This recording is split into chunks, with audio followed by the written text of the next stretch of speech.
আসসালামু আলাইকুম সুপ্রিয় চিকিৎসক বিন্দু এবং মেডিকেল শিক্ষার্থী বিন্দু, আশা করি আপনারা সকলেই ভালো আছেন। আপনাদের দীর্ঘ অবসানের পর আমরা আমাদের প্রিয় স্যারকে পেয়ে গেছি। আজকে আমাদের স্যারের লেকচারটা হচ্ছে হেড ইনজুরির উপরে। স্যার অত্যন্ত সুন্দর করে ক্লাস নেন। আমাদের সবার প্রিয় সৌমিত্র সরকার স্যার, স্যারকে আসলে নতুন করে পরিচয় করে দেওয়ার কিছু নাই, আপনারা সবাই স্যারকে চেনেন, পুরো বাংলাদেশ স্যারকে চেনেন। স্যার অত্যন্ত সুন্দর করে পড়ান। তো চলুন তাহলে আমরা আর কথা না বাড়িয়ে আমাদের প্রিয় সেশনটি আমরা শুরু করে দেই। তাহলে স্যারের সেশনটি নিয়ে যদি আপনাদের কোনো প্রশ্ন থেকে থাকে আমাদেরকে মেসেজ করে জানাবেন, আমাদেরকে ইনবক্স করতে পারেন বা কমেন্ট সেকশনে আপনাদের প্রশ্নগুলো আপনারা আমাদেরকে জানাতে পারেন। আমরা চেষ্টা করব আপনাদের প্রশ্নগুলো উত্তর দেওয়ার জন্য। তো চলুন তাহলে আমরা স্যারের সেশনটি শুরু করে দিই তাহলে। আসসালামু আলাইকুম। ধন্যবাদ। Welcome, dear students, and thank you very much for attending this class. So, surgery is a vast subject for the undergraduate students, but not a tough subject at all. So, I'll try to make it concise and simple for the undergraduate students.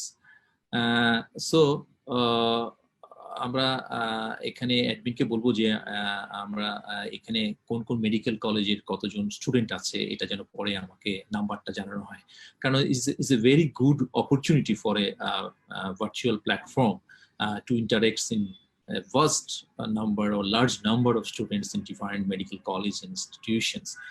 But there is one drawback. There is less interactions between the teachers and students, because it's very important for a teacher to run a class by interaction between the student and teacher.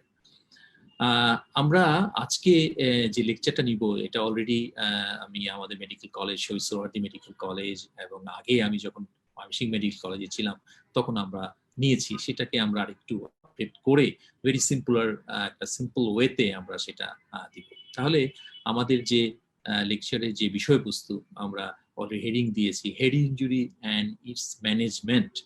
তাহলে আমরা স্টুডেন্টরা এখানে বোধহয় different fifth year ছাড়াও হয়তো জুনিয়ররা যদি থাকে একটু আমরা এটা আলোকপাত করতে চাই যে যখনই একটা ম্যানেজমেন্ট বলা হয়, ম্যানেজমেন্ট বললে অনেকে মনে করে যে it's like a viral fever or enteric ফিভারের ম্যানেজমেন্ট। আমরা যদি বলি দিই না ইট ইজ অ্যান্টিবায়োটিক অ্যান্ড ফিভারের জন্য প্যারাসিটামল, তাহলে কিন্তু সেটা ট্রিটমেন্ট হয়ে যাচ্ছে। সো আমরা এখানে ম্যানেজমেন্টকে আমরা বলবো ম্যানেজমেন্টের দুইটা পার্ট এখানে থাকে, একটা হচ্ছে ডায়াগনোসিস আর একটা হচ্ছে ট্রিটমেন্ট।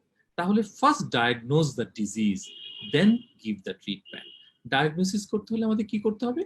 আমাদের সেখানে ক্লিনিক্যাল ফিচার্স গুলো জানতে হবে, তারপরে আমরা ইনভেস্টিগেশনস গুলো দিব। সো ক্লিনিক্যাল ফিচার্স যদি আমরা জানি তাহলে কি করতে হবে? আমাদের সিমটম এন্ড সাইন গুলো জানতে হয়। তাহলে আমাদের যে কোনো management starts from the history taking, সেটা হেড ইনজুরির জন্য ব্যতিক্রম না। তাহলে আমরা যদি একটা পেশেন্টের বা কোনো ডিজিজের আমরা যদি ম্যানেজমেন্টের কথা বলি তাহলে কিন্তু আমাদের we should start from the history. তাহলে ক্লিনিক্যাল ফিচার্স অ্যান্ড ইনভেস্টিগেশনস এই দুটো মিলে কিন্তু আমরা ডিজিজটা ডায়াগনোসিস করে ফেলতে পারলাম। Then we should start the treatment. Head ইনজুরির ক্ষেত্রে যেটা হয় যে হেড ইনজুরির ক্ষেত্রে ম্যানেজমেন্টটা আমরা যে বলি হিস্ট্রির সাথে সাথে ট্রিটমেন্টটাও একই সাথে শুরু করতে হয়, বিকজ এটা একটা ইমার্জেন্সি সিচুয়েশন। আমরা যদি একটা পেশেন্টের হিস্ট্রি নিতে থাকি, একটা আনকনসিয়াস পেশেন্ট, দেখা যাবে হিস্ট্রি নিতে নিতে পেশেন্ট সেই মুহূর্তে খারাপ হয়ে যেতে পারে।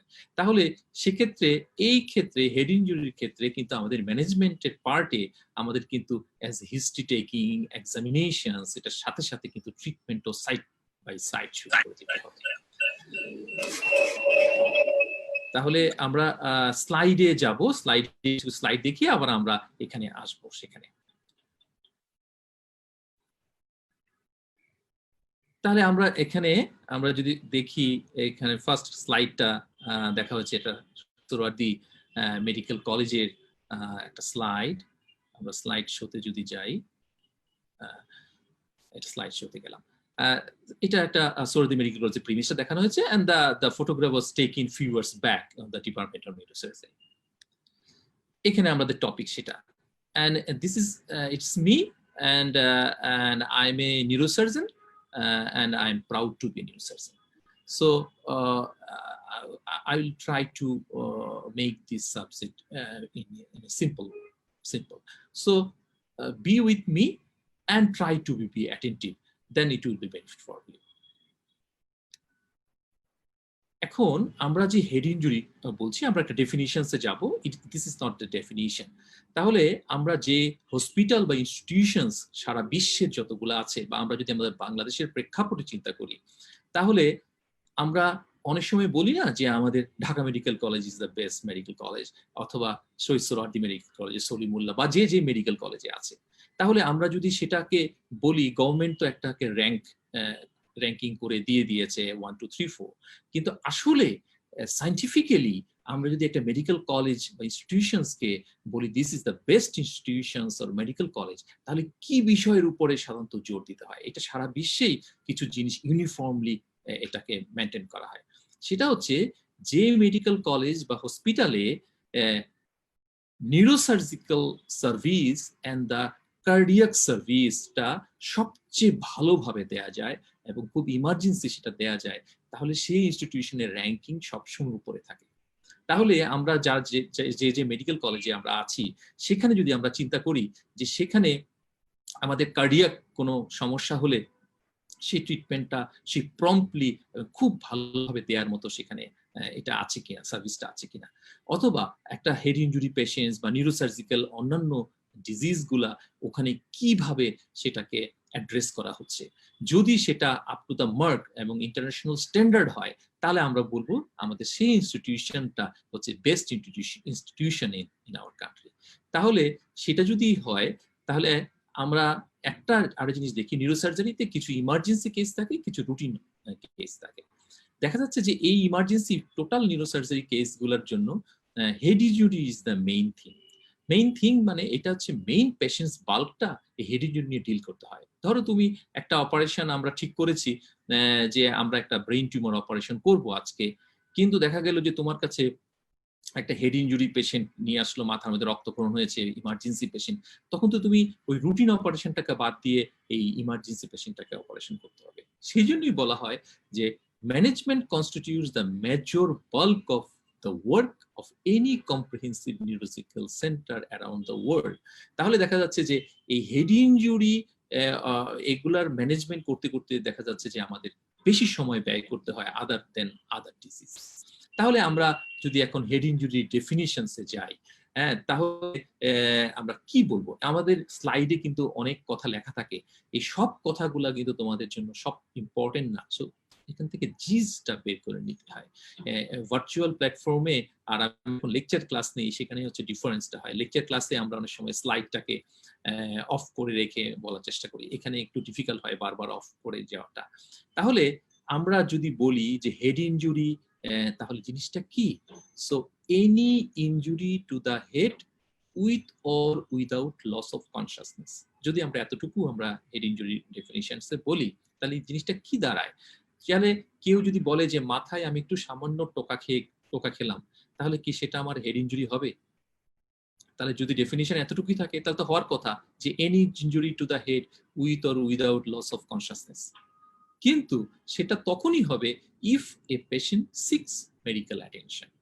সেই মেডিকেল অ্যাটেনশনটা যদি তার সিক্স করে, তাহলেই কিন্তু সেটা হেড ইনজুরি ডেফিনিশনস এর মধ্যে পড়বে। তাহলে একটা পেশেন্ট যদি মাথায় আঘাত খেয়ে টোটালি কনসাস থাকে, কথাবার্তা বলছে, সবকিছুই করছে, কিন্তু কনসাসনেস থাকলেই হবে না, তার সাথে যদি তার কিছু স্ক্যাল্পে একটু ইনজুরি থাকে, বাইরের স্ক্যাল্পে, অথবা তার ফ্র্যাকচার হয়ে যায়, লিনিয়ার ফ্র্যাকচার বা ডিপ্রেস ফ্র্যাকচার হয়ে যায়, তার নাক দিয়ে ব্লাড বা সিএসএফ আসছে, কান দিয়ে ব্লাড বা সিএসএফ আসছে, পেশেন্ট কনসাস, অথবা তার যদি এক পাশে একটু দুর্বলতা থাকে, ডান সাইড বাম সাইড যে কোনো দুর্বল হয়ে গেল, কথা বলতে অসুবিধা হয়ে গেল, ক্রেনিয়াল নার্ভ ইনভলভমেন্ট হয়ে গেল, হ্যাঁ, অথবা সে যদি আগে একটা হিস্ট্রি অফ আনকনসাসের হিস্ট্রি দেয়, পরে দেখা যাচ্ছে সে কনসাস হয়ে গেল, সে একটা হিস্ট্রি অফ আনকনসাস, এই সবগুলা কনসিডারেশনে আমাদের আনতে হবে। এই কনসিডারেশন আনাটাকেই আমরা বলি the patient six for medical attention. তাহলে আবার পেশেন্টের যদি পারসিস্টেন্ট ভমিটিং হয়, এই কথাগুলো আমরা পরে আসছি। তাহলে আমরা যদি সংক্ষেপে যদি আমরা পরীক্ষার সময় জিজ্ঞেস করি যে define head injury, so any injury to the head with or without loss of consciousness for which patient seeks medical attention। এতটুকু বললেই আমাদের হয়ে যাবে, ঠিক আছে? তাহলে আমরা ডেফিনিশন জানলাম। সেই ডেফিনিশন জানলে সাথে সাথে যেটা হয় তার ক্লাসিফিকেশনটা কিভাবে আমরা করব। তার আগে আমরা একটু জেনে নিই যে আমাদের বাংলাদেশের পার্সপেক্টিভে সাধারণত কোন কজগুলা সবচেয়ে বেশি আগে আসে। তাহলে রোড ট্রাফিক অ্যাক্সিডেন্টসটা আমাদের হচ্ছে ফার্স্ট। তো আমাদের পাশে যে পার্সেন্টেজটা লেখা আছে সেটা তোমাদের জানার বা মুখস্থ রাখার কোনো প্রয়োজন নেই, তোমরা খালি ইউজুয়ালি সবচেয়ে বেশি কোনটা হয় সেটা আগে জানতে হবে। তাহলে আমরা তো যদি হয় রোড ট্রাফিক অ্যাক্সিডেন্টস মেইন আমাদের দেশে হয় fall from height, assault, industrial and occupational accidents, হ্যাঁ, এন্ড আদার্স। এখন আদার্স এর মধ্যেও দেখো অনেক বেশি 7.9% ক্ষেত্রে হয়। সেই আদার্স গুলো কি হয় আমাদের দেশের প্রেক্ষাপটে? আমাদের দেশের প্রেক্ষাপটে কতগুলো ইনজুরি আমাদের কাছে আসে, এটা অদ্ভুত ধরনের হয়। যেমন ছোট ছোট বাচ্চারা হেড ইনজুরি নিয়ে আমাদের কাছে আসে।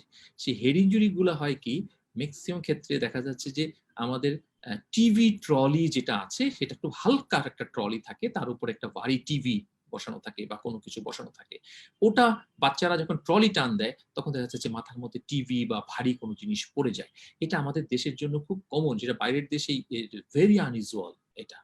তাহলে দেখা যাচ্ছে যে একটা হালকা যে টিভি ট্রলিটা যদি এটা নিচে এরকম চাকা লাগানো থাকে, সেটা যদি লক না করা থাকে এবং এটা হালকা হয়, তার উপরে যে ভারী জিনিস কিছু থাকে, তাহলে কিন্তু সেটা ছোট বাচ্চাদের মাথায় পড়ে যেতে পারে।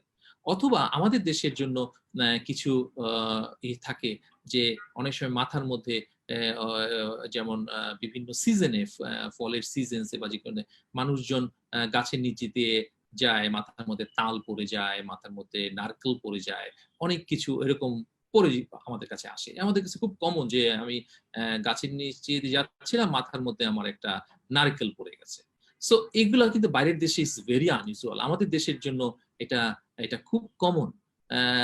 তো কেনই বা উনি সারাক্ষণ ওই গাছের নিচেই থাকবে এবং ওনার মাথায় নারকেল পড়বে, এটা উপরওয়ালাই জানে।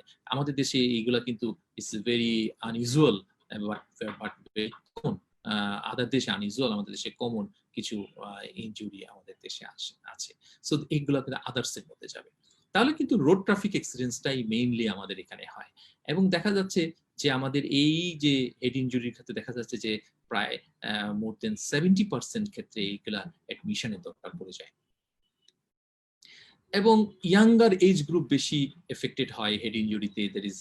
এটা তো স্বাভাবিক, এই ইয়াঙ্গার এজ গ্রুপ এই সময় বেশি চলাফেরা করে, রোড ট্রাফিক অ্যাক্সিডেন্টস হওয়ার সম্ভাবনা থাকে বেশি এই জন্য। এবং এরা এই সময়ে এই এজটাতে ভায়োলেন্স এবং যে অ্যাসল্ট, হিস্ট্রি অফ অ্যাসল্ট সেক্ষেত্রে হয়। এবং এগুলা দেখা যাচ্ছে তাদের অকুপেশনাল যে ইনজুরিস গুলো থাকে এই সময় তারা সার্ভিসে থাকে, কাজের মধ্যে থাকে, এই জন্য এই এজটা খুব important. And male predominant of the head injury, এটা খুব স্বাভাবিক আমাদের দেশের ক্ষেত্রে।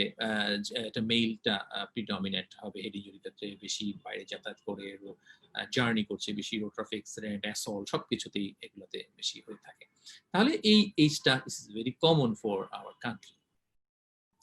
আচ্ছা, আরেকটা জিনিস ইম্পর্টেন্ট, দেখো আমাদের এই যে হেড ইনজুরির কথা বলছি, যে আমরা যদি টোটাল আমরা মর্টালিটির কথা চিন্তা করি, যে আমাদের টোটাল আমাদের কি কি কারণে মর্টালিটি হয়, তাহলে ফার্স্ট যে মর্টালিটি, টোটাল মর্টালিটি, এটা ওয়ার্ল্ড স্ট্যাটিস্টিক্স, যে ইসকেমিক হার্ট ডিজিজ, হ্যাঁ, সেক্ষেত্রে হচ্ছে ফার্স্ট ক্যান্সার, স্ট্রোক, এবং সেখানে তারপরে ফোর্থ আসে হেড ইনজুরি। তাহলে হেড ইনজুরিটা কিন্তু দেখা যাচ্ছে যে এটা এটা একটা very common disease and also events for the fatality of the patient. তাহলে সেক্ষেত্রে head injury comes as a cause of death fourth after ischemic heart disease, cancer and stroke. তাহলে আমরা যেটা এখন বলছিলাম যে তখন ডেফিনিশনস যদি পরীক্ষায় জিজ্ঞেস করা হয়, তাহলে সাথে সাথে ক্লাসিফিকেশনস জিজ্ঞেস করবে, যে how we classify the head injury. তাই হেড ইনজুরি ক্লাসিফিকেশনস অনেকভাবে করা আছে, তো আমরা যেটা সহজে আমরা রাখতে পারবো সেভাবে আমরা এটা ঠিক করেছি। এবং তোমরা এভাবে মনে রাখবে, আমরা যদি একটা চিন্তা করি, একটা কন্টেইনার আছে, কন্টেইনার্স এর মধ্যে একটা জিনিস আছে, কন্টেন্টস আছে। তাহলে কন্টেইনার কি কি, কন্টেন্টস কি কি, তো কন্টেইনার আমরা যদি বাইরে চিন্তা করি, স্ক্যাল্প, স্কাল, ডুরা অথবা মেনিনজেস, তাহলে এটা হচ্ছে কন্টেইনার। এবং কন্টেন্টস কি, তার ভিতরে কন্টেন্ট কি আছে, তার ভিতরে brain, blood, blood vessels and with blood, cranial nerves। তাহলে আমরা যদি তাই চিন্তা করি, তাহলে কন্টেইনার্স এন্ড কন্টেইনার্স এর মধ্যে তাহলে যা যা আছে তা কি কি ইনজুরি হতে পারে। তাহলে স্ক্যাল্প যদি প্রথমে আমরা বলি, আমরা সবাই জানি যে স্ক্যাল্পে SCALP, এটা দিয়েই তার লেয়ারটা বাইরে থেকে ভিতরের দিকে আমরা বলতে পারি। হ্যাঁ, S for skin, C for connective tissue, A for aponeurosis, L for loose alveolar tissue, P for pericranium. Pericranium means nothing but the periosteum of the skull bone. তাহলে periosteum of the skull bone কে বলা হয় pericranium। তাহলে তাই যদি হয়, এই স্ক্যাল্পের যে লেয়ারগুলো আছে সেখানে স্কাল বোনের মধ্যে এই skin, connective tissue, aponeurosis, loose alveolar tissue and pericranium, তাহলে এই লেয়ারগুলোর মধ্যে লেসেকশন হতে পারে। এবং most common is the haematoma. তাহলে হেমাটোমাটা দেখবা যে তোমরা কমনলি একটা শোনা যায়, this is case of cephalhaematoma, অথবা একটা টার্ম শোনা যায় ক্যাপুট সাকসিডিয়াম, তোমরা অনেকেই শুনে থাকবে ক্যাপুট সাকসিডিয়াম। এই ক্যাপুট সাকসিডিয়ামটা খুব কমনলি তোমরা যখন নিওনেট ওয়ার্ডে যাবে অথবা গাইনি ওয়ার্ডে ডেলিভারির পরেই বাচ্চাদের মাথার মধ্যে দেখবা যে একটা বড় ফোলা নিয়ে সে জন্মগ্রহণ করবে। হ্যাঁ, দিস ইজ কল্ড ক্যাপুট সাকসিডিয়াম, বা নিওনেট বাচ্চাদের ক্ষেত্রে হয়। হ্যাঁ, আরেকটা হচ্ছে কেফাল হেমাটোমা। তাহলে আমাদের এই দুটা জিনিস হচ্ছে স্ক্যাল্পের হিমোরেজের মধ্যে আসছে। তাহলে এই দুটো আমাদের ডিফারেন্স করা দরকার কেন, এই দুটো আমাদের জানা দরকার কেন? কারণ হচ্ছে এই কেফাল হেমাটোমা, এটার ক্ষেত্রে যদি এটার ভিতরে কালেকশনটা একটু বেশি থাকে, ইউজুয়ালি বলা হয় যে 15 সিসির বেশি থাকে, তাহলে দেখা যাচ্ছে যে কেফাল হেমাটোমা ড্রেইন করতে হয় বা অ্যাসপিরেট করে বের করে নিতে হয়। বাট ক্যাপুট সাকসিডিয়াম যেটা হচ্ছে, এটা যতই বড় হোক না কেন, এটা টোটালি স্পন্টেনিয়াস রিজলভ হয়ে যায়, এটার জন্য কোনো অ্যাসপিরেশন বা সার্জারি বলে কিছু লাগে না। তাহলে আমরা কিভাবে ডিফারেন্স করবো in between the cephalhaematoma and caput succedaneum? Cephalhaematoma, that haematoma which occurs beneath the pericranium। তার মানে কি, স্ক্যাল্পের যে পাঁচটা লেয়ার আমরা বললাম, skin, connective tissue, aponeurosis, loose alveolar tissue, pericranium, তাহলে পেরিক্রেনিয়াম এবং বোনস এর মাঝখানে তোমার যে হেমাটোমাটা হয়, তার মানে পেরিক্রেনিয়ামের নিচে, বোনস এর বাইরে, this is called cephalhaematoma. And cephalhaematoma, this is extracranial haematoma, this is not intracranial haematoma. এটা ক্রেনিয়ামের বাইরে, এটা বোনসের বাইরে, বাট পেরিক্রেনিয়ামের নিচে, এন্ড দ্য ক্যাপুট সাকসিডিয়াম, সেটা ক্যাপুট সাকসিডিয়ামটা হয় লুজ alveolar টিস্যুতে, ওই যে 4 নাম্বার লুজ alveolar টিস্যুতে। তাহলে আমরা কিভাবে ডিফারেন্স করব দুটা? আমরা জানি পেরিক্রেনিয়াম বা পেরিওস্টিয়ামটা সুচারসে অ্যাটাচ থাকে। সো সুচারে যখন অ্যাটাচ থাকে, the cephalhaematoma never cross the mid line, কখনোই এটা মিড লাইন ক্রস করে না, এবং rather it take the shape of a bone, like if it is a frontal region, এটা ফ্রন্টাল বোনের শেপ নিয়ে নেবে কেফাল হেমাটোমা। প্যারাইটাল বোনের শেপ নিতে পারে, টেম্পোরাল বোনের শেপ নিয়ে নেয়, বোনস শেপ নিতে, but it never cross the mid line because the suture attached closely by the pericrinium and a strongly adherent pericrinium with the sutures, সেই জন্য দেখা যাচ্ছে হেমাটোমাটা ক্রস করে না। বাট লুজ alveolar টিস্যুতে যে ক্যাপুট সাকসিডিয়াম হচ্ছে, ক্যাপুট সাকসিডিয়াম হওয়ার পর দেখা যাচ্ছে পুরো মাথা ছড়িয়ে যাচ্ছে and it cross the mid line। তাহলে সেটা আমরা দেখি, আমরা বুঝে যাচ্ছে, বলছি this is cephalhaematoma, this is caput succedaneum. Caput succedaneum হলে just assure the patient's mother, হ্যাঁ, অর প্যারেন্টস, যে এটা ভালো হয়ে যাবে, কোনো চিন্তা কিছু নেই, ফোলাটা ঠিক হয়ে যাবে কিছুদিনের মধ্যে, ইভেন 2 to 3 উইকস এর মধ্যে এটা রিজলভ করে যায়। বাট কেফাল হেমাটোমা জাস্ট ওয়েট, যদি ছোট থাকে রিজলভ হয়ে যায়, যদি এটা বড় হয় আমরা একটু অ্যাসপিরেট করে দিই, করলে পেশেন্ট ভালো হয়ে যায়। তাহলে এটা গেল তোমার স্ক্যাল্পে। তো স্কাল বোনে কি হয়? স্কাল বোনে ফ্র্যাকচার হতে পারে। ফ্র্যাকচারটা নর্মাল অন্যান্য ফ্র্যাকচারের মতো একইভাবে আমরা বলি, এটা লিনিয়ার ফ্র্যাকচার হতে পারে, অথবা এটা ডিপ্রেস হতে পারে, হেয়ার লাইনের মতো একটা ফ্র্যাকচার হয়ে যেতে পারে। এটা সিম্পল ফ্র্যাকচার হতে পারে, এটা কম্পাউন্ড ফ্র্যাকচার হতে পারে, এটা কমিউনিটেড ফ্র্যাকচার হতে পারে, লাইক লং বোনস যেটা হয়। So simple fracture is nothing but fracture or close fracture which not communicate with outside. এটা যে কোনো ফ্র্যাকচারের ক্ষেত্রে, এটা যদি স্কিনের বাইরে কমিউনিকেশনসটা থাকে, দিস ইজ কম্পাউন্ড। যদি কমিউনিকেশন না থাকে, it is simple. If it is more than 2 fragments, then it is called comminuted fracture.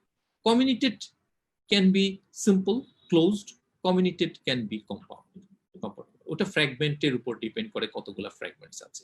So if it communicate with the exterior, it is a compound. If not communicate with the exterior, it is a simple. And linear and depressed fractures থাকে। সেটা আমরা পরে আসছি যে সাধারণত যে simple ফ্র্যাকচারস গুলো থাকে, সিম্পল ফ্র্যাকচারস গুলোর ক্ষেত্রে কিন্তু ইজিলি এগুলো সার্জারি লাগে না।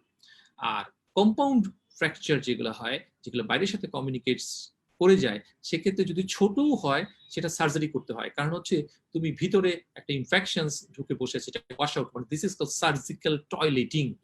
তো সেই ক্ষেত্রে তোমাকে ইনফেকশনস বা ওখানে ফরেন বডি বা কিছু থাকে, যেন সেটা ছোট হলো, যত ছোটই ফ্র্যাকচার হোক না কেন, but if it is compound, you need patient need surgery, surgical toileting, elevation যদি ডিপ্রেস ফ্র্যাকচার থাকে। আর লিনিয়ার এন্ড ডিপ্রেস ফ্র্যাকচারের ক্ষেত্রে যেটা হয়, যে লিনিয়ার ফ্র্যাকচারসটা ক্ষেত্রে এটার ক্ষেত্রে কোনো সার্জারি লাগে না, বাট ডিপ্রেস ফ্র্যাকচারের ক্ষেত্রেও যদি সিম্পল অল্প ডিপ্রেস ফ্র্যাকচার থাকে, if it is not compound, তাহলে সেক্ষেত্রে কিন্তু আমরা ওয়েট করি। But if it is depression, আমরা এরপরে যখন এক্সরে দেখাবো তখন বুঝতে পারবো যে এটা যদি আমাদের যে ডিপ্লয়িক স্পেসের যে আউটার টেবিল ইনার টেবিলের যে ডায়ামিটারটা আছে, ইনার এন্ড আউটার ডিপ্লয়িক স্পেসের, এই ডায়ামিটার থেকে যদি সে 1.5 থিকনেস ভিতরে যায়, তাহলে কিন্তু ইট মাস্ট নিড সার্জারি। হ্যাঁ, কেন আমরা পরে আবার আসতেছি। এন্ড ডুরামিটারে কি হতে পারে? ডুরামিটার লেসারেটেড হতে পারে, ওটা টিয়ারিং হয়ে যেতে পারে। তো সো আমরা কন্টেইনার্স এর ক্ষেত্রে এই ক্লাসিফিকেশনস গুলো পাই। So what about the contents? Contents এর ক্ষেত্রে আমরা বলেছি ব্রেইন, ব্লাড ভেসেলস, আমরা বলেছি ক্রেনিয়াল নার্ভ, সিএসএফ, এগুলা। তাহলে এগুলোর ক্ষেত্রে আমাদের কি হতে পারে? সো ব্রেইনের ক্ষেত্রে খুব ইম্পর্টেন্ট যেগুলো আমরা বলি is a concussion, contusion, laceration, edema. তাহলে কনকাশন এটা যে কিন্তু খুব কমনলি এটা কিন্তু মানুষজন জানে, এবং সেটা কিন্তু ইজিলি বলা হয় যে কি হয়েছে, তাকে একটা মাথায় আঘাত হয়েছিল, একটা কনকাশন হয়েছিল। So what is concussion? Concussion is nothing but a physiological derangement of the reticular activating systems. তাহলে আমরা যদি বলি কনকাশনটা যদি ভালোভাবে বোঝার চেষ্টা করি, কনকাশনে কি হয়? ইট is a brief period of unconsciousness. খুব অল্প সময়ের জন্য সে অজ্ঞান হয়ে গেল, তার লেভেল কনসিয়াসনেসটা ডিপ্রেসড হয়ে গেল। তা আমরা যে কনসিয়াস আছি, আমরা অ্যাওয়েক আছি, আমরা যে আমি ক্লাস নিচ্ছি, যারা ক্লাসে অংশগ্রহণ করছো, যারা শুনছো, তারা আমরা সবাই অ্যাওয়েক আছি। এই অ্যাওয়েকনেসটা, এই অ্যাওয়েকফুলটা কে কার উপর ডিপেন্ড করছে? ইট ইজ এ রেটিকুলার অ্যাক্টিভেটিং সিস্টেমের উপর ডিপেন্ড করছে। রেটিকুলার অ্যাক্টিভেটিং সিস্টেমের উপর ডিপেন্ড করছে। তাহলে রেটিকুলার অ্যাক্টিভেটিং সিস্টেম আমাদেরকে অ্যাওয়েক রাখছে। এই রেটিকুলার অ্যাক্টিভেটিং সিস্টেমটা কি? It is nothing but a nerve network. এই নেটওয়ার্কটা কি? ব্রেইনের সেরেব্রাল কর্টেক্স থেকে এটা ভিতর থেকে যে ব্রেইন স্টেমের এদিক দিয়ে যাচ্ছে, দিয়ে স্পাইনাল কর্ডে যাচ্ছে। তাহলে এই রেটিকুলার অ্যাক্টিভেটিং সিস্টেমসে এই যে নার্ভস গুলো আছে, আমাদের অনেক সময় হয় না ইলেকট্রিসিটি শর্টস, আমরা বলি শর্ট সার্কিট হয়ে গেল আবার ঠিক হয়ে যায়। Just like trauma can derange the nerve activities of the reticular activating system. So this is the totally physiological, এটাতে পার্মানেন্ট কোনো ড্যামেজ হয় না বা প্যাথোলজিক্যাল কোনো হয় না। এই জন্যই পেশেন্ট আবার দেখা যাচ্ছে যে পেশেন্ট অজ্ঞান হয়ে গেল, তো আবার জ্ঞান ফিরে যায়। তাহলে কনকাশন পেশেন্ট এদেরকে যদি তুমি কোনো পরীক্ষা নিরীক্ষা করো, তাহলে কিন্তু কিছুই পাবা না, কিছু পাবে না।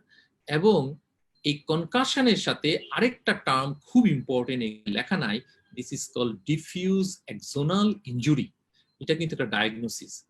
তুমি যদি একটা পেশেন্ট যদি হিস্ট্রি দেয় যে আমার মাথায় আঘাত হয়েছিল, আমি 2-3 মিনিট অজ্ঞান ছিলাম, তারপরে আমার কোনো সমস্যা নাই, তুমি পরীক্ষা নিরীক্ষা করে দেখলে বা পেশেন্টকে এক্সামিন করে দেখলে কোনো সমস্যা নাই, তাহলে তুমি লিখবে this is case of concussion due to head injury. আর what is diffuse axonal injury? Diffuse axonal injury, এই ডিফিউজ এক্সোনাল ইনজুরি এটা কিন্তু একটা ক্লিনিক্যাল ডায়াগনোসিস। এই ডায়াগনোসিসটা কিরকম? যদি পেশেন্টের পার্টি হিস্ট্রি দেয় বা পেশেন্ট ভালো হয়ে যাওয়ার পরে হিস্ট্রি দেয় যে আমি 6 ঘন্টা অজ্ঞান ছিলাম বা 6 ঘন্টার বেশি অজ্ঞান ছিলাম, তাহলে 6 ঘন্টার বেশি যদি কেউ আনকনশিয়াস থাকে আর সিটি স্ক্যান এমআরআই দেখে যদি দেখি আমরা এটা নরমাল, তাহলে this is diffuse axonal injury. তাহলে কনকাশনের ক্ষেত্রে আনকনশিয়াসনেস থাকে even few seconds two minutes, but never beyond 6 hours. Concussion কখনো আওয়ার্স কনকাশন হয় না ইউজুয়ালি, কিন্তু যদিও হয় রেয়ারলি, সেটা 6 ঘন্টার উপরে কখনো যাবে না। If the unconsciousness more than 6 hours এবং তুমি সিটি স্ক্যান এমআরআই দেখলে normal, this is diffuse axonal injury. Diffuse axonal injury আর কনকাশনের পার্থক্য হচ্ছে কনকাশনে কিন্তু ফিজিওলজিক্যাল ডিরেঞ্জমেন্ট হচ্ছে, বাট ডিফিউজ এক্সোনাল ইনজুরিতে কিন্তু প্যাথোলজিক্যাল ডিরেঞ্জমেন্ট হচ্ছে, বাট যেটা এত মাইক্রো লেভেলে যেটা সিটি স্ক্যান এমআরআই সেটা ধরতে পারে নাই, কিন্তু তার ডেফিনেটলি সেখানে প্যাথোলজিক্যাল কোনো ইনজুরি আছে, এবং যেটাকে আমরা বলি এক্সোনাল রেয়ারিফিকেশন, এক্সোনাল টিয়ারিং, এক্সোনাল ডিরেঞ্জমেন্ট, ছিঁড়ে যাচ্ছে, টিয়ারিং হয়ে যাচ্ছে, যেটা সেখানে আরো বেশি পেট স্পেক আরো বেশি যদি ইনভেস্টিগেশন আরো সফটওয়্যার তখন ধরা পড়বে, বাট নর্মাল আমাদের কনভেনশনাল সিটি এমআরআই তে এই ডিফিউজ এক্সোনাল ইনজুরি দেখা যাবে না। সো রেডিওলজিক্যালি নর্মাল, বাট দেখা যাচ্ছে এটা সেখানে প্যাথোলজিক্যালি সেখানে অ্যাবনর্মালিটি আছে। তাহলে আমরা যদি 6 ঘন্টার বেশি অজ্ঞান দেখি, তাহলে সেক্ষেত্রে আমরা ডিফিউজ এক্সোনাল ইনজুরি বলবো। এখানে খুব ইম্পর্টেন্ট স্টুডেন্ট তোমাদের জন্য আমি একটা বলে রাখি, তোমরাও অনেকে ইনভেস্টিগেশনস এর উপরে অনেক ডিপেন্ড করো। ইভেন আত্মীয় স্বজন আমাদের কাছে নিয়ে এসে বলে স্যার এই সিটি স্ক্যান এমআরআইটা একটু দেখে একটা ট্রিটমেন্ট দিয়ে দেন, বা তোমরা নিজেরাও ইনভেস্টিগেশনস এর রিপোর্ট দেখে বললা তুমি যে পেশেন্টটা ডিফিউজ এক্সোনাল ইনজুরি, ডিফিউজ ইনজুরির ফেটটা আমি তোমাকে বলি is a rule of 1/3 in diffuse axonal injury. Diffuse axonal injury 1/3 patient completely recovery করে যাবে, 1/3 patient survive with some neurological deficit, and 1/3 patient death. তাহলে 1/3 patient death, 1/3 patient survive with neurological deficit, and 1/3 patient completely recovered হয়ে যাবে। তাহলে তুমি CT scan MRI পেশেন্টের দেখলা normal, তুমি বলে দিলে যে না পেশেন্ট ভালো আছে, কোনো সমস্যা নাই, আর পেশেন্ট পরে যদি মরে যায় তখন তুমি কিভাবে সেটা তুমি স্ট্যান্ড করাবা? তাহলে সেক্ষেত্রে কখনোই একটা পেশেন্টের সিটি রেডিওলজিক্যাল একটা রিপোর্ট দেখে তুমি কমেন্ট করতে যাবে না। পেশেন্টের সব সময় তার ক্লিনিক্যাল জিনিসের উপরে, ক্লিনিক্যাল স্ট্যাটাসের উপরে পেশেন্টকে কমেন্ট করতে হবে যে কোনো কিছু। কেন পেশেন্ট তো অজ্ঞান হয়ে আছে, তুমি সিটি স্ক্যান এমআরআই দেখলে নরমাল, তাহলে তুমি তো পেশেন্ট না দেখে তুমি যদি বলো যে পেশেন্ট ইজ অলরাইট, তখন তো তোমাকে তারা ছেড়ে দিবে, তোমাকে কখনো ছেড়ে দিবে না, এবং লিগেলিও তুমি সেখান থেকে পাবা না। So never treat the x-ray, always treat the patient. এটা সবসময় মাথায় মনে রাখবা, নেভার ট্রিট দ্য এক্সরে। একটা পেশেন্ট যদি লোকও তোমাকে বলে যে আমার এক্সরেটা দেখে ট্রিটমেন্ট দিয়ে দেন, আমার রোগী দূরে আছে, আমি আসতে পারবো না, নিয়ে আসতে পারবো না, never treat the x-ray, always treat the patient. তাহলে সেক্ষেত্রে তোমরা লিখে দিতে পারো যে diffuse axonal injury, the CT scan and MRI is normal but patient unconscious is more than 6 hours, তাহলে সেক্ষেত্রে আমরা এটা করতে পারি। আর কনকাশন, এটা তো ফিজিওলজি, পেশেন্ট এগুলো কমপ্লিটলি অলরাইট হয়ে যাবে, it is few minutes and seconds এর ক্ষেত্রে আনকনশিয়াস থাকাতে ঠিক হয়ে যায়। তোমরা দেখেছো না ছবিতে মুভিতে যে একটা হঠাৎ করে একটা ঘুষি দিল, পিছনে আনকনশিয়াস হয়ে গেল, বা পিছনে মারলো, আনকনশিয়াস হয়ে যায়, কিছুক্ষণ পরে জ্ঞান ফিরে যায়, like this is the concussion. এবং দেখো রেটিকুলার অ্যাক্টিভিটি সিস্টেমস এর যে ট্র্যাকটা সেটা সেরেব্রাল কর্টেক্স এর ব্রেন স্টেমের দিকে যায়। সো আমাদের যে জায়গায় বোন is thin like temporal reason and the upper part of the neck and lower part of the head, এই জায়গাগুলো কিন্তু ইজ ভেরি ডেঞ্জারাস। হ্যাঁ, বলে না ডক্টররা যদি ক্রিমিনাল হয়, he will be the super criminal, কারণ হচ্ছে সে তো জানে যে তার উইক পয়েন্টস বা অন্যান্য সেক্ষেত্রে কোনগুলা। তাহলে কখনোই দুষ্টামি করে হোক যেমন কখনো এই কানের উপরে এই টেম্পোরাল রিজনের এখানে কখনো কাউকে হিট করতে যায় না। এখানে হিট করলে পেশেন্ট সাথে সাথে আনকনশিয়াস হবে, এবং এখানে খুব তাড়াতাড়ি এখানে হেমাটোমা হেমাটোমা ইজ বোন is very thin in the temporal বোন হিয়ার, হ্যাঁ, এবং এখানে ব্লাড ভেসেলস গুলো অনেক বেশি থাকে। and here is the some gap on the occipital cervical and C1 C2 there is a gap, so এখানে যদি দাও ডাইরেক্ট ওখানে না কর্ডের উপরে গিয়ে প্রেসার পড়ে এবং সেক্ষেত্রে কিন্তু পেশেন্ট তার উপরে রেগুলেটরি সিস্টেমস এর উপরে সে আনকনশাস হয়ে যায় খুব সহজে। So this is the dangerous area of the brain. তাহলে তাই যদি হয় কনকাশন কনটিউশন, কনটিউশনটা কি দাঁড়াচ্ছে? কনটিউশন ইজ এখানে আমরা আমরা আমরা যেটা বলছি যে it's a macroscopic visible injury of the brain. তোমার ডিফিউজ এক্সোনাল ইনজুরি ছিল ওখানে মাইক্রোস্কোপিক ইনজুরি, প্যাথোলজিক্যাল ইনজুরি, যেটা রেডিওলজিক্যালি নরমাল এসছে। বাট কনটিউশনে এটা রেডিওলজিক্যালিও আসবে বিকজ দিস এ ম্যাক্রোস্কোপিক। যেখানে কনটিউশনস হচ্ছে, কনটিউশন ইজ নাথিং বাট এখানে সেরিব্রাল কিছু ড্যামেজ হয়ে যায়। সেরিব্রাল ড্যামেজ যখন হয়ে যায়, যে কোনো ড্যামেজ হয়ে যায় মানে ওখানে ইনফাকশন, তার মানে জায়গাটা কালো হয়ে যায়। আবার ওখানে কিছু হেমাটোমা জমা হয়, এটা সাদা হয়ে যায়, এবং সিটি স্ক্যানের কথা বলছি হয়ে যায়। আবার কিছু ইডিমা ফ্লুইড জমা হয়। সেই জন্য কনটিউশনে সিটি স্ক্যানে মিক্সড ডেন্সিটি পাওয়া যায়। যে সিটি স্ক্যানে তোমাদের যখন আমি এটা একটু পরে বলবো যে কনটিউশনটাতে কি কি পাওয়া যায়, কেন যে কোনো ওয়াটার সিটি স্ক্যানে আসে ব্ল্যাক, যে কোনো ইনফ্রাকশন সিটি স্ক্যানে আসে ব্ল্যাক, যে কোনো অ্যাকিউট হিমোরেজ সিটি স্ক্যানে আসে হোয়াইট। তাই হোয়াইট আর ব্ল্যাক, এখানে এখানে হেমোরেজ হয়, এখানে ব্রেইন ড্যামেজ হয়ে ইনফ্রাকশন হচ্ছে, এখানে সেরিব্রাল ইডিমা হচ্ছে। So cerebral oedema and infraction হচ্ছে ব্ল্যাক, হেমোরেজটা হচ্ছে white. So this a mixed density একটা অ্যাপিয়ারেন্স আসে, যেটা আমরা পরে তোমাকে দেখাচ্ছি। কনটিউশন লেসারেশনের আর একটু সিভিয়ার ফর্মে যখন ইনজুরিটা হয় ব্রেইনের ভিতরে, দিস ব্রেইন লেসারেশন, আমরা বলি না একদম লেসারেশন হয়ে গেছে। So it's a very dangerous damage of the brain. And oedema, এটা আমরা পরে আসতেছি। ব্রেইনে 3 ধরনের ইডিমা হয়, একটা হচ্ছে ভ্যাসোজেনিক ইডিমা, একটা সাইটোটক্সিক ইডিমা, এন্ড একটা হচ্ছে ইন্টারস্টিশিয়াল ইডিমা। সো ভ্যাসোজেনিক ইডিমার নাম শুনে বোঝা যাচ্ছে যে এটা কোনো কারণে ভাস্কুলার পারমিবিলিটি যদি বেড়ে যায়, usually any kind of infection, neoplasm, কোনো টিউমার্স, এগুলোর ক্ষেত্রে দেখা যাচ্ছে ইনফ্লামেশন যদি হয়, সেক্ষেত্রে ভ্যাসোজেনিক ইডিমাটা হয়। ভাস্কুলার পারমিবিলিটি বেড়ে যায়, সেখান থেকে টিস্যুতে চলে যায় ফ্লুইডটা। So ভ্যাসোজেনিক edema. আরটা হচ্ছে সাইটোটক্সিক ইডিমা। সাইটোটক্সিক ইডিমাতে দেখা যাচ্ছে যে ব্রেইনে কোনো কারণে অ্যানক্সিক কন্ডিশন বা হাইপক্সিক কন্ডিশন হলো, তখন সেখানে ফ্রি রেডিক্যালস গুলা তৈরি হয়, and free radicals is draws the fluid in the tissue, এই ইডিমা হয়। আর ইন্টারস্টিশিয়াল ইডিমাতে কি হয়, দিস দ্য প্রেসার গ্রেডিয়েন্ট হয়। আমরা জানি হাইড্রোস্ট্যাটিক প্রেসারটা যখন বেড়ে যায় প্লাস ইন্টারভাস্কুলার, তখন সে it push the fluid to the outside.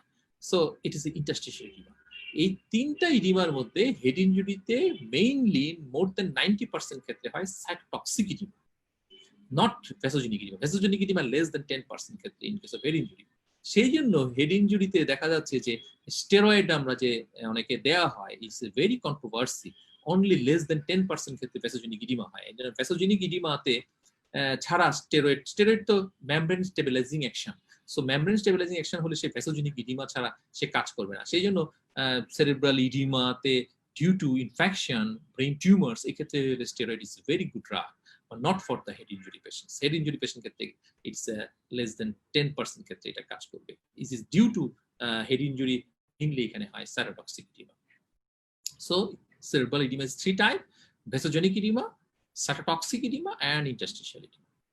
আর কি হয়, ব্লাড ভেসেলসে ইনজুরি হয়ে এবং সেখান থেকে ব্লিডিং হয়ে হেমাটোমা ফর্ম হচ্ছে, and these are the intracranial hematoma.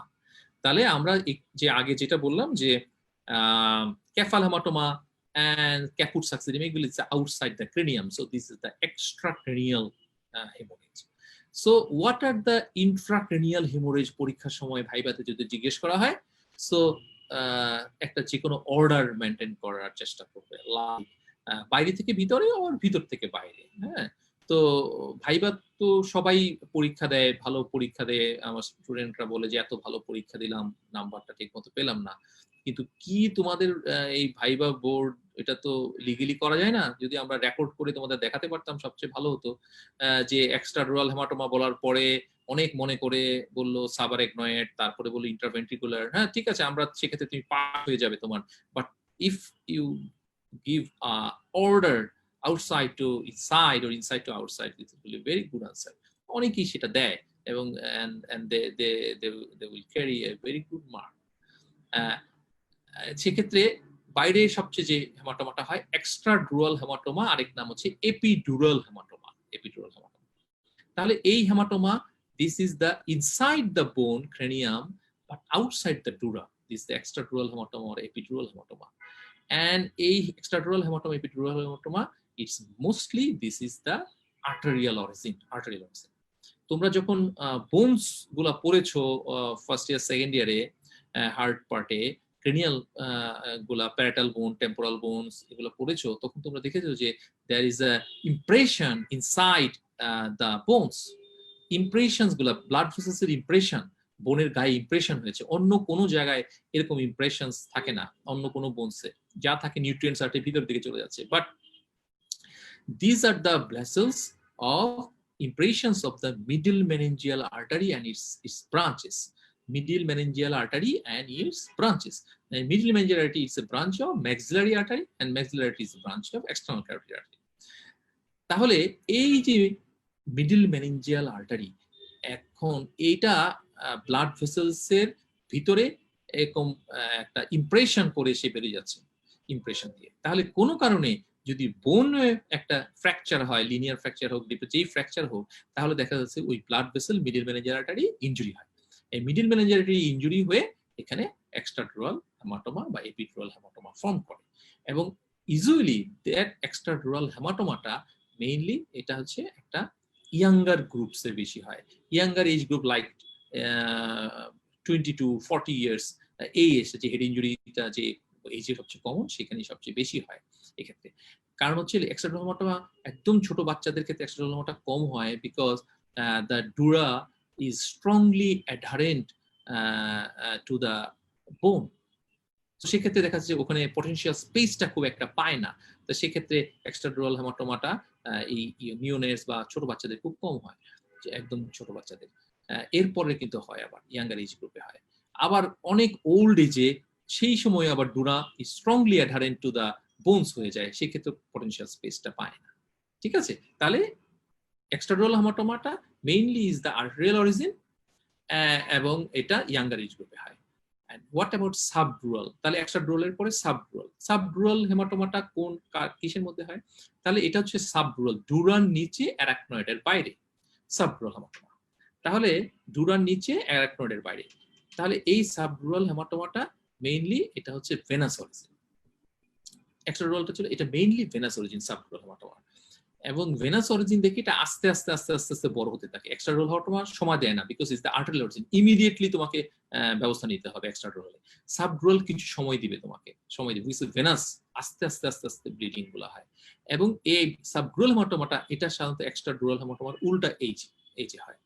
সাবডুরালটার main এটা কমন, এটা হচ্ছে তোমার ইয়াঙ্গার এইজ গ্রুপে, মানে একদম ছোট বাচ্চাদের হয় এবং একদম এক্সট্রিম অফ, আমরা বলি এক্সট্রিম অফ এইজ, একদম ছোট বাচ্চাদের হয়, আবার অনেক বড় বয়স্কদের হয়, ইয়াঙ্গার এজ গ্রুপে কম হয়।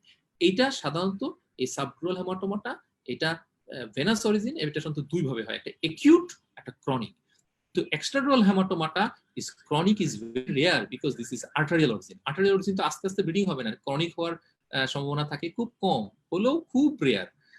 বাট সাবডুরাল হেমাটোমা এটা মেইনলি হয় ক্রনিক, আবার এটা একিউটও হয়।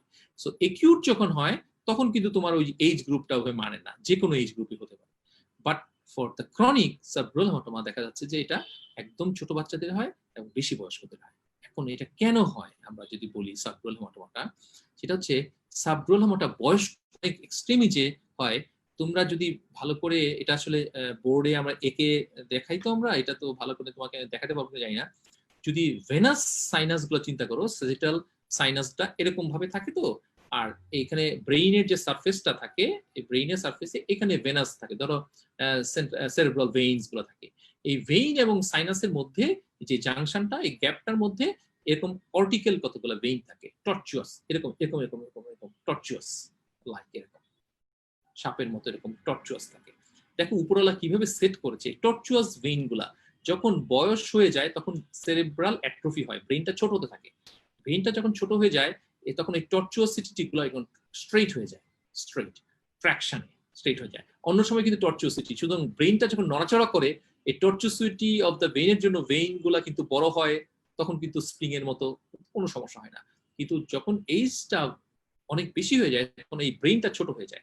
ব্রেনটা ছোট হয়ে গেলে এই ভেইন গুলো, টর্চুয়াসিটি ভেইন গুলো স্ট্রেট হয়ে যায়। তখন অল্প একটু ট্রমা হলেই দেখা যাচ্ছে ওই ভেইন গুলো ছিঁড়ে যায় বয়স্ক মানুষদের জন্য। আর যেটা ছোট বাচ্চাদের হয় সেক্ষেত্রে এই যে কর্টিক্যাল যে ভেইন গুলো আছে এগুলা লেস ডেভেলপ থাকে। যখন লেস ডেভেলপ থাকে তখন কিন্তু এগুলো সহজে এগুলো ট্রমা হয়ে যায়। সেই জন্য ছোট বাচ্চাদের ক্ষেত্রে কিন্তু এই এই কর্টিক্যাল ভেইন গুলো ছিঁড়ে যায় খুব সহজে। তাহলে সাবডুরাল হেমাটোমা আমরা বললাম it's visually it venous origin and subarachnoid haemorrhage.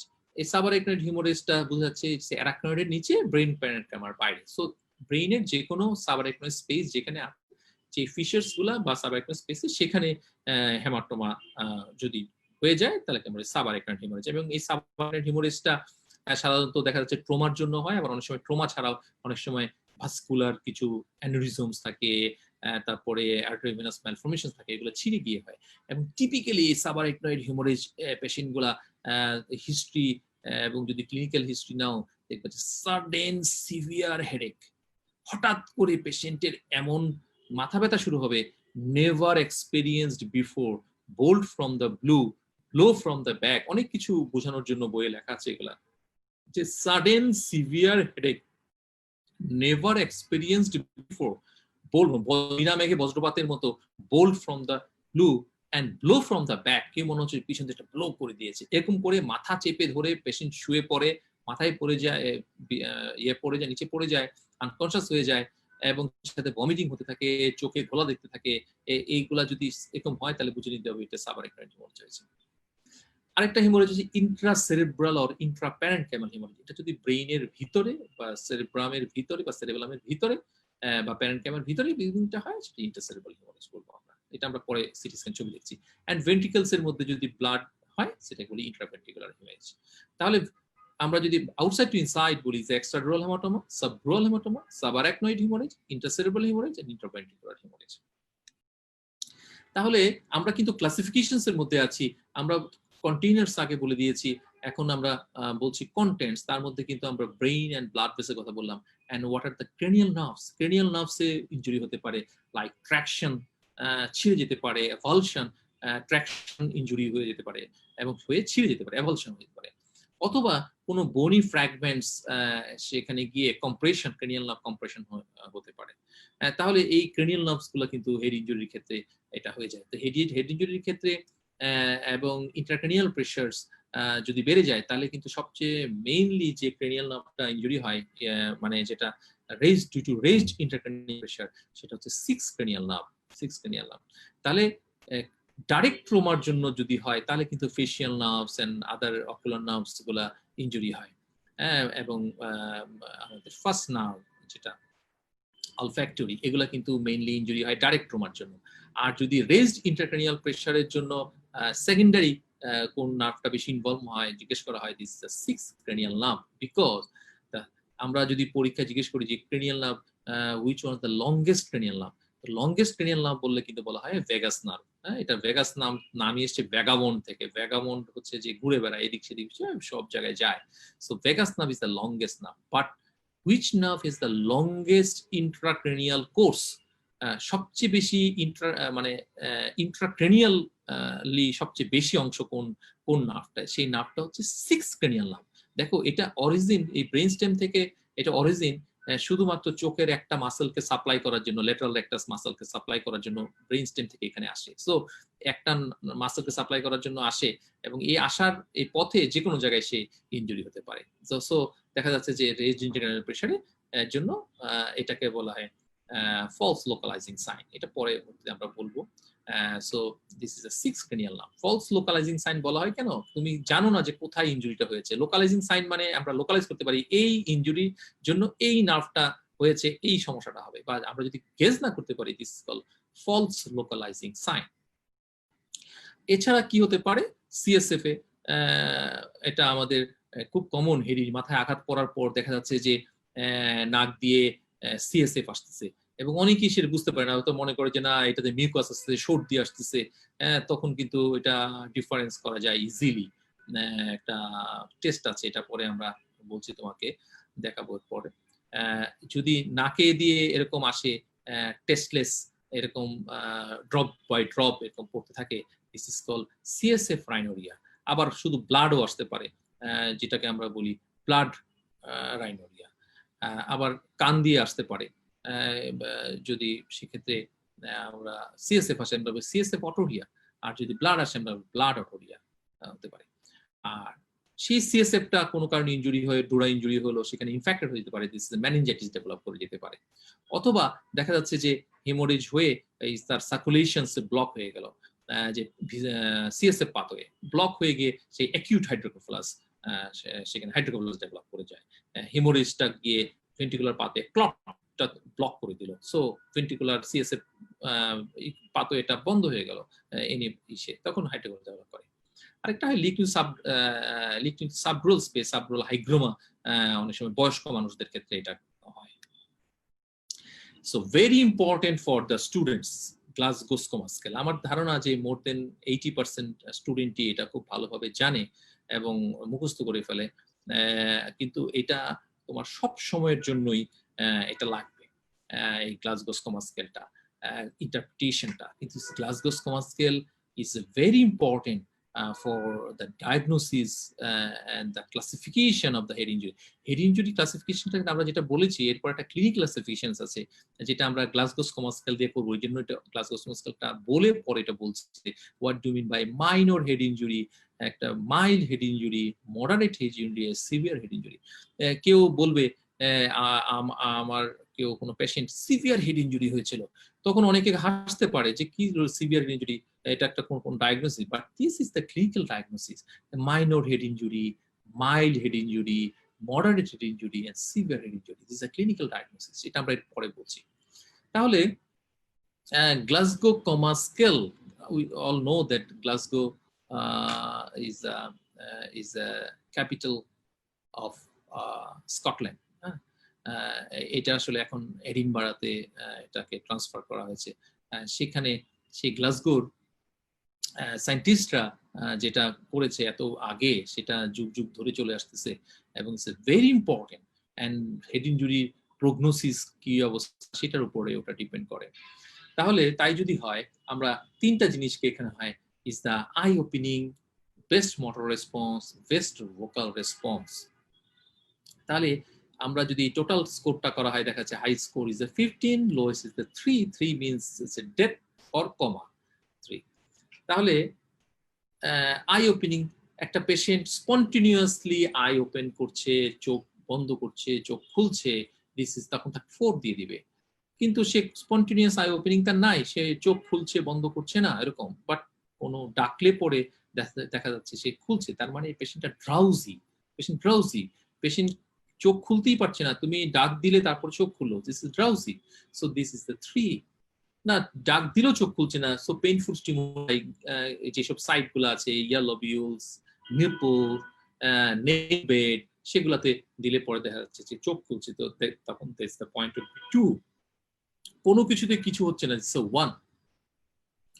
Best motor response is the obeys command. তুমি পেশেন্টকে হাত তুলতে বলে হাত তুলছে, পা ভাঁজ করতে বলে পা ভাঁজ করছে, তাহলে 6। লোকালাইজিং পেইন, পেইনটা সে লোকালাইজ করতে পারে কিভাবে, তুমি ইয়ার লবিউলসে তুমি পেইন দিলে সে একটা হাত দিয়ে সরিয়ে দিল, হ্যাঁ, সে হাতটা ওইখানে নিয়ে আসলো আর কি, হ্যাঁ, তার মানে সে পেইনটা লোকালাইজ করতে পারছে। তুমি নেইল বেডে দিলে আরেক হাত দিয়ে সে তোমার হাত সরিয়ে দিল, তার মানে সে পেইনটা লোকালাইজ করতে পারছে। So this 5।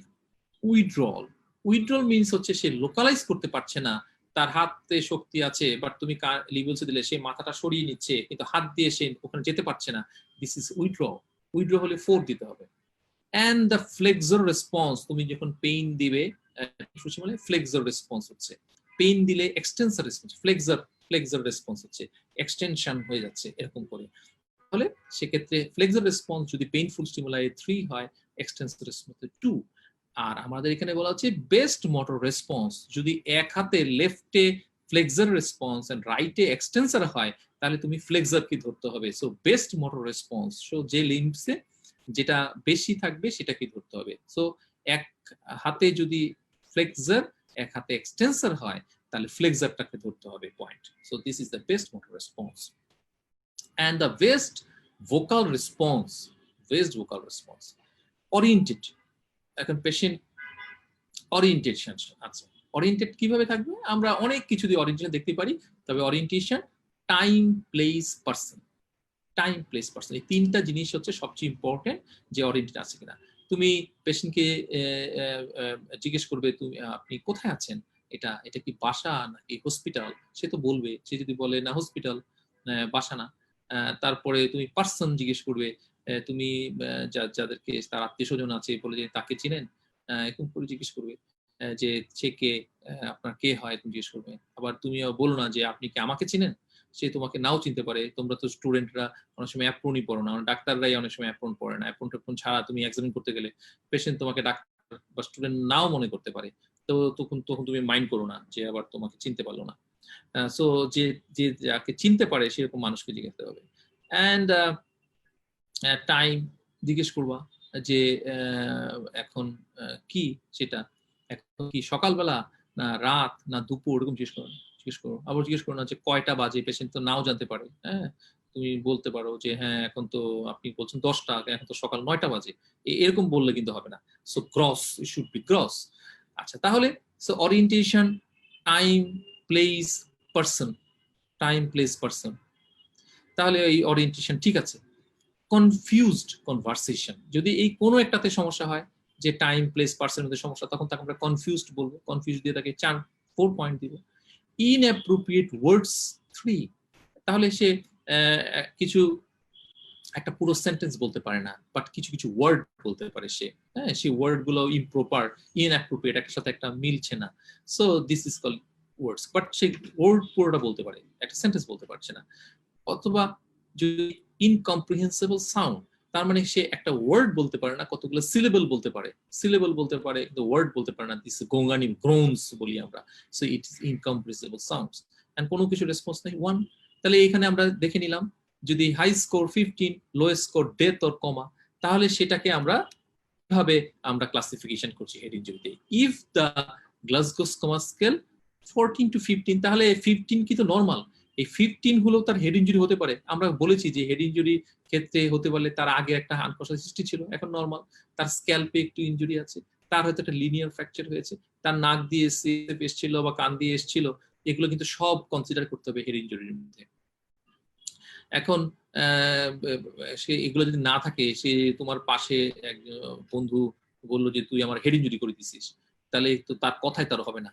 তার একটা যে কোনো একটা এভিডেন্স লাগবে যে এইগুলোর মধ্যে কোনো একটার মধ্যে সে টোটাল কনসাস, তার কোনো স্ক্যাল্পে কোনো ইনজুরি নাই, সে কোনো আনকনশাস হিস্ট্রি নাই, ভমিটিং এর হিস্ট্রি নাই, অন্য কিছু নাই, তাহলে সে তো আর গায়ে জোরে বললে হবে না যে আমার হেড ইনজুরি হয়েছে, তাই না?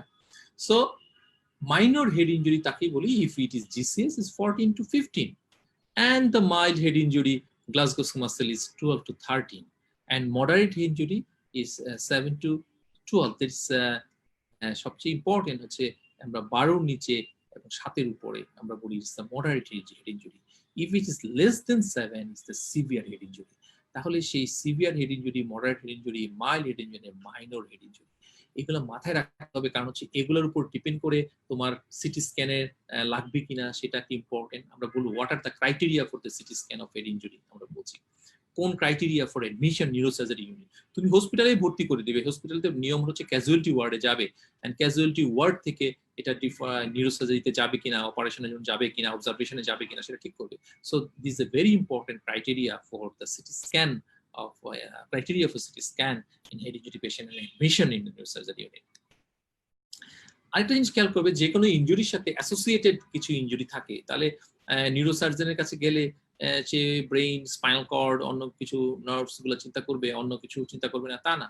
So associated injuries like eye injury, ear injury, cervical spine ঠিক আছে কিনা, associated with other polytrauma like chest injury, abdominal injury, এগুলো আছে কিনা, লিম্ব ইনজুরি, এগুলো কিন্তু দেখে নিতে হবে। তাহলে পরীক্ষা is very commonly asked in the exam is the if a patient suffering from head injury, abdominal injury, and chest injury, and which injury needs more attention first. কোন ইনজুরিটাকে তুমি প্রথম ট্রিট করবে? তো যখনই নিউরোসার্জন এই প্রশ্ন আনসার করে বা কোশ্চেন করে বা আমরা পড়াই, তখন সবাই খুব জোর করে sir head injury is the first, কিন্তু answer is the chest injury. Chest injury যদি তোমাকে সময় দিবে না, চেস্ট ইনজুরি পেশেন্টের সাথে সাথে মরে যাবে, সেটার জন্য চেস্টে ইনজুরি আছে, যদি তার কোনো কিছু করতে হয় মুহূর্তে, সেক্ষেত্রে ইন্টিউশন করা, আইপিপিভি দেয়া, রেসপিরেটরি ট্র্যাকে যদি ট্রাকিওস্টোমি অর কোনো যদি কালেকশনস থাকে বা নিউমোরাক্স থাকে, সেটার সাথে সাথে ট্রিটমেন্ট না করলে পেশেন্টটা বাঁচবেই না। Then go for the abdominal injury. অ্যাবডোমেন্সের ভিতরে ব্লিডিং হচ্ছে, সেটার সাথে করতে হবে। হেড ইনজুরি হচ্ছে তোমাকে কিছু সময় দিবে, তুমি তো ম্যানেজমেন্ট মানে অপারেশনটা তুমি একটু পরে মানে দেরি করা যাবে না, কিন্তু তার আগে চেস্ট ইনজুরি ট্রিটমেন্টটা করে নিতে হবে, সাথে সাথে abdominal injury and then head injury. তাহলে সেটা পরীক্ষার সময় যখন বলা হবে তখন সেটা যেন আনসার করো। তো নিউরোসার্জনকে খুশি করার জন্য হেড ইনজুরি প্রথমে বলেই মার্কটা কম পেও না আর কি, ঠিক আছে? সো আমরা কিছু সার্জিক্যাল অ্যানাটমি যদি এখানে দেখার চেষ্টা করি, সেক্ষেত্রে আমরা জানি সবাই যে tentorium cerebelli divides the cranial cavity into two compartment. সবাই জানি যে উপরে সেরেব্রাম, নিচে সেরেবেলাম। হ্যাঁ, উপরে সেরেব্রাম, নিচে সেরেবেলাম and brainstem. ব্রেইনস্টেমে ponds and medulla, আর মাঝখানে যে সেরেব্রাল হায়াটাসটা থাকে ওখানে থাকে মিড ব্রেইন, তাই না? সেরেবেলাম, পন্স মেডালা থাকে ইনফ্রাটেন্টোরিয়াল, আর সেরেব্রাম থাকে উপরে, এবং মাঝখানে যে সেরেব্রাল হায়াটাস সেখানে থাকে মিড ব্রেইনটা। মিড ব্রেইনে খুব ইম্পর্টেন্ট কিছু স্ট্রাকচার থাকে এবং ব্লাড ভেসেলস থাকে, এবং সেটার মধ্যেই ওই ছোট কম্পার্টমেন্টের মধ্যে চাপটা পড়ে। সেই জন্যই বলা হচ্ছে যে এটা আলাদাভাবে আমরা দেখিয়েছি যে টেন্টোরিয়াম সেরিবেলাইটা যে ক্রেনিয়াল ক্যাভিটিকে ভাগ করছে, এই ভাগ করে মাঝখানে যে টেন্টোরিয়াল হায়াটাসটা বা সেরেব্রাল হায়াটাসটা আছে, সেখানে mid brain and blood vessels আছে। তাহলে আমরা যদি এই ছবিটা দেখি, খুব কমনলি তোমাদের মনে পড়ে গেছে, হয়তো অনেকদিন পরে দেখছো তোমরা ছবিটা, ফোরাম ম্যাগনাম, এবং সেখানে এই জায়গাগুলোতে টেম্পোরাল লোব থাকে, এবং দেখো দিস দ্য শার্প এজ, হ্যাঁ, স্পেনেল উইং এর শার্প এজ, পেট্রাস টেম্পোরাল বোন, স্পেনেল উইং, এই শার্প এজটা, বা এখানে ক্রিস্টা গ্যালাই, বা এই যে এখানে দেখো এই জায়গাগুলোতে ব্রেইনের সফট টিস্যুটা হেড ইনজুরি ধাক্কা খেয়ে দেখা যায় হেমাটোমাটা বেশি হয় এখানে এই শার্প এজে লেগে, ঠিক আছে? এবং এই একই ভিউ দেখানো হচ্ছে, ল্যাটারাল ভিউটা, এই ব্রেইনের সফট ব্রেইনটা অনেকদিন পরে তোমরা দেখছো ব্রেইনটা, আশা করি এগুলো তোমরা দেখতে হচ্ছে সেরেবেলাম, সেরেব্রাম, কর্পাস ক্যালোসাম, ভেন্ট্রিকলস, হ্যাঁ, মিড ব্রেইন, এখানে third ventricle, thalamus, mid brain, ponds, medulla. এখন আমরা যেটা বলতে চাচ্ছিলাম, এবং এইখানে আমরা জাস্ট একটু প্রিলিমিনারি কথা বলে আজকে আমরা এটা শেষ করব, সিটি স্ক্যানের, যেটা সবচেয়ে স্টুডেন্টের জন্য সারা জীবন মনে রাখতে হবে, যে আমরা কিভাবে ডায়াগনোসিস করব একটা হেমাটোমা অথবা নিলেশন এবং লোকেশন। তাহলে সেক্ষেত্রে তোমাদের ক্ষেত্রে একটা জিনিস মনে রাখতে হবে, যে রেডিওলজিক্যাল যে ইনভেস্টিগেশনস গুলা আমাদের ক্ষেত্রে করা হয় হেড ইনজুরির ক্ষেত্রে, সেটার ক্ষেত্রে হচ্ছে নর্মাল এক্সরে করে আমরা খুব বেশি কোনো ইনফরমেশনটা পাই না, নর্মাল এক্সরে। সেই জন্য আগে যখন সিটি স্ক্যান এমআরআই ছিল না বা ওরকম সব জায়গায় অ্যাভেলেবল ছিল, তখন করা হতো। এখন শুধু এক্সরে করে আমরা শুধু ইনভেস্টিগেশনস এর আমরা অপচয় করতে চাই না। তাহলে তুমি হয় সিটি স্ক্যান করবে, নাহলে এমআরআই করবে, ঠিক আছে? এখন হেড ইনজুরির ক্ষেত্রে আমরা কি করি? হেড ইনজুরির ক্ষেত্রে আমরা করি সবসময় সিটি স্ক্যান অফ হেড। অনেক সময় তুমি সিটি স্ক্যান অফ ব্রেইন বলতে পারো, আসলে এখানে তো খালি ব্রেইন দেখা যায় না, স্কাল আছে, স্কাল তো আর ব্রেইনের পার্ট না। তারপর তোমার নেকের কিছু আপার পার্ট আসে, আই বল দেখা যায়, সেই জন্য তুমি সিটি স্ক্যান অফ হেড বলাটাই সবচেয়ে ভালো। তাহলে আমরা এমআরআই কে বলা হয় MRI is superior in all aspect. MRI is superior in all aspect then CT. আচ্ছা, সো আমরা যেটা বলছিলাম যে সিটি স্ক্যানে অ্যাকিউট হেমাটোমা এবং বনি এনি লেশনসটা খুব ভালো দেখা যায় সিটি স্ক্যানে। কিন্তু এমআরআই তে বনি কোনো লেশন যদি থাকে, বনি কোনো ফ্র্যাকচার থাকে, সেটা এমআরআই ভালো করে বুঝতে পারে না। এবং অ্যাকিউট হিমোরেজ, যে হিমোরেজটাকে আমরা বলি লেস দেন 72 আওয়ার্স, সেক্ষেত্রে দেখা যাচ্ছে যে এই হেমাটোমাটা এমআরআই ভালো বুঝতে পারে না।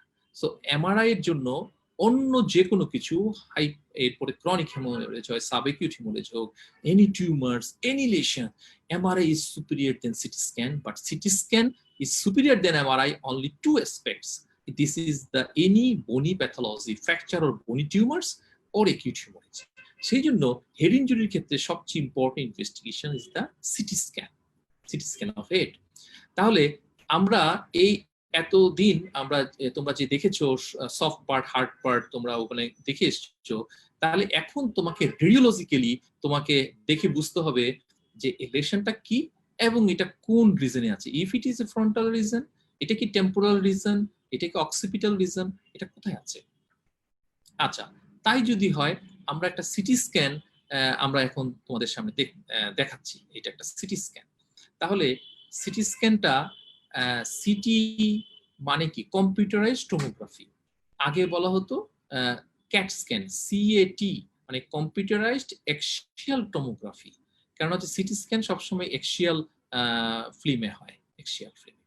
কিন্তু মাঝে মাঝে এটা এখন দেখা যাচ্ছে যে করোনাল বা এটা সাজেটাল রিকনস্ট্রাকশন ভিউ হয়। তো সাজেটাল রিকনস্ট্রাকশন ভিউ যেহেতু হয়, সেই জন্য ওই ক্যাট স্ক্যানের নাম এখন শুধু সিটি স্ক্যান হয়ে গেছে, এটা বাদ হয়ে যেত। এক্সিয়াল ছাড়া অন্য ফর্ম হয়, আগে শুধু এক্সিয়াল ভিউই হতো। তাহলে এটা একটা সিটি স্ক্যান, এক্সিয়াল ভিউ। তাহলে সিটি স্ক্যানে আমরা কি দেখব? আমরা সবসময় স্টুডেন্টদেরকে বলি যে what is the lesion and where is the lesion. এই নিউরোলজি এন্ড নিউরোসার্জারিতে এই প্রশ্নের আনসার সবসময় খুঁজতে হবে। এই দুটো জিনিস, what is the lesion and where is the lesion, সেটা আমরা পেশেন্টের বডিতেও ক্লিনিক্যাল এক্সামিনেশনের সময় খুঁজবো, আবার রেডিওলজিক্যালি যখন আমরা দেখবো তখনও সেটা খুঁজবো। তাহলে তাই যদি হয়, আমরা সিটি স্ক্যানে যে জিনিসটা দেখা যায়, যেমন আমরা যদি এখানে চিন্তা করি যে বোনটা কিরকম দেখা যাচ্ছে, সেই সরি ইজ দ্য হোয়াইট। তাহলে হোয়াইটটাকে সিটি স্ক্যানে বলে hyperdense. Hyperdense lesions means white, hypodense lesions means black, and hyper and hypo mix, then this is called ওটাকে আমরা বলি হচ্ছে মিক্সড ডেন্সিটি। তাহলে আমরা যদি হাইপার ডেন্স লেশনস বা হোয়াইট লেশন আমরা কিসে কিসে পাবো যদি আমরা চিন্তা করি, তাহলে কোনটা আমরা বলবো?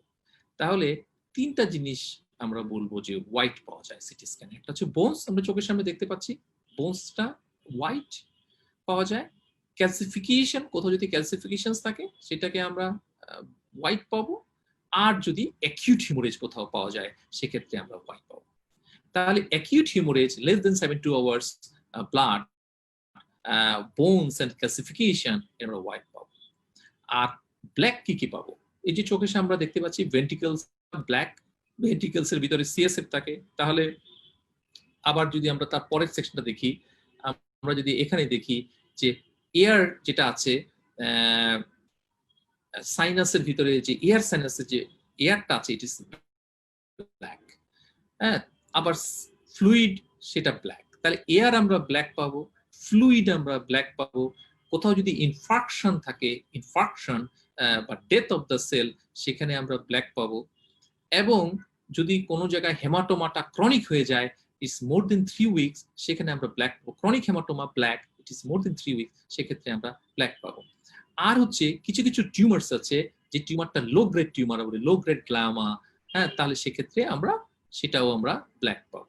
তাহলে আমরা যদি ব্ল্যাক পাই, তার মানে কোথাও যদি একটা সিস্ট থাকে, হ্যাঁ, সিস্ট যদি আমরা বলি, তাহলে সিস্টের ভিতরে যদি পানি থাকে, তাহলে সেটা কিন্তু ব্ল্যাক পাবো। সেই জন্য any air, any fluid, any infarction, chronic hemorrhage and low grade glioma, এগুলাকে আমরা ব্ল্যাক পাবো। আর ব্ল্যাক মিক্সড পাই, তাহলে সেক্ষেত্রে কিন্তু আমরা কি বুঝবো, সেটা হচ্ছে আমরা একটু আগে বলেছিলাম কনফিউশন একটা কথা, কোথাও একটা হিমোরেজ হয়েছে, সেখানে অ্যাকিউট হিমোরেজ হোয়াইট, আবার সেখানে একটা ইনফাকশন হয়েছে সেলুলার ডেথ, সেটা ব্ল্যাক, আবার সেখানে একটা ফ্লুইড হয়েছে, একটা সিএসএফ, একটা ইডিমা হয়েছে, তো সেখানে ব্ল্যাক। তাহলে ব্ল্যাক এন্ড হোয়াইট মিক্সড হচ্ছে মিক্সড ডেন্সিটি মিনস কনফিউশন। আর যদি হেড ইনজুরি হিস্ট্রি না থাকে, কোথাও যদি একটা মিক্সড ডেন্সিটি পাই, তাহলে কিন্তু সেটা একটা টিউমার, ম্যালিগন্যান্ট বা খারাপ ধরনের ব্রেন টিউমারস আমরা বলবো, যদি কিন্তু হেড ইনজুরি হিস্ট্রি না থাকে।